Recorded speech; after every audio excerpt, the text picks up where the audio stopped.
Okay, so I do not have bread made and we are just doing chicken salads tonight. So I'm going to try this recipe out. I looked on Pinterest and it said it is supposed to be under an hour and it calls for yeast, which is not a quick bread. So I'm a little skeptical, but we will see.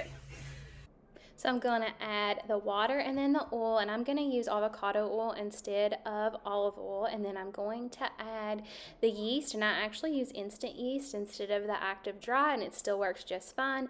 I'm going to add the sugar, the salt, and the egg, and then I'm going to add the flour. And I actually make this recipe with all-purpose flour instead of the recommended bread flour. This feels good, but it feels a lot of dense. So we will see.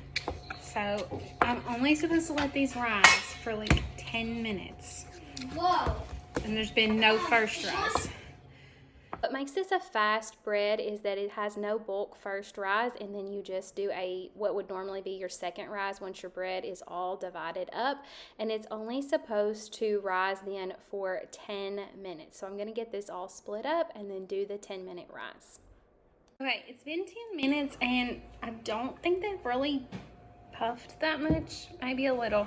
I'm gonna let them rise for another 5 before we put them in the oven. Okay, so we did a few more minutes, I don't know, 5 or 10 more minutes. They do look a lot puffier. We're gonna stick them in a 400-degree oven. These look phenomenal.